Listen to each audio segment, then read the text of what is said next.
Democrat of California. Congressman, thanks so much for joining us. Let me get your reaction, first of all, to what we're seeing, not just at UCLA, but at the University of Texas at Austin, and indeed across the country where colleges, universities are cracking down on demonstrations. How should these universities be approaching the protests on their campuses? Well, Wolf, we have to start with remembering Kent State and Jackson State and not be calling armed police or the National Guard or just threatening to expel or suspend students if they're engaged in free speech. At the same time, there needs to be absolute moral clarity that anti-Semitism is wrong, Islamophobia is wrong. You can't have people chanting to globalize the Intifada or to say that Zionists don't deserve to live, and there needs to be very clear moral condemnation of that. The Biden campaign, as you well know, Congressman, has been relying on you, among others, but especially you, to reach out to younger Americans. Take us inside those conversations you've had. What are students telling you about their concerns with President Biden's handling of the Israel-Hamas war, and what's been your message to them?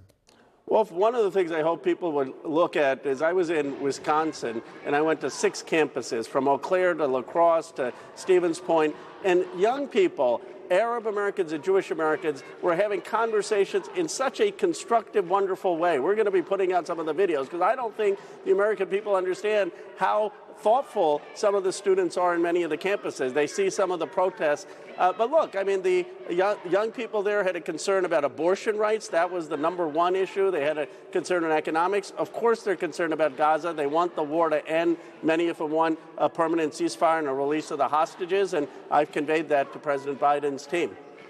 Our new CNN poll just released this weekend shows 81% of voters under the age of 35 disapprove of President Biden's handling of this war in Gaza. How does the president turn that around, and when his actions so far are clearly not breaking through?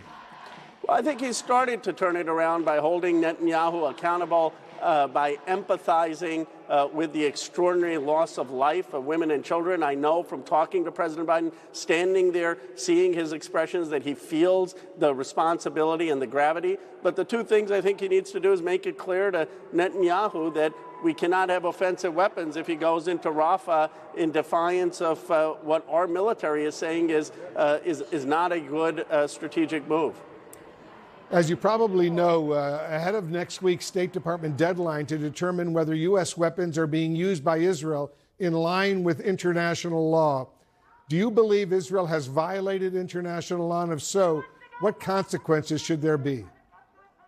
Well, I leave that for the State Department, for the international bodies, and for the lawyers. But I do think, as President Biden himself has said, that the bombing has been indiscriminate. And the biggest consequence should be not having more offensive weapons. I have voted consistently in the past for aid and for Iron Dome and David's Arrow, but to give more bombs and offensive weapons if Netanyahu continues to defy the administration, I just don't agree with that. And I think if they hold that accountability, they're going to start winning a lot of these young people back. We'll see what happens. Congressman Khanna of California, thanks so much for joining us. Thank you.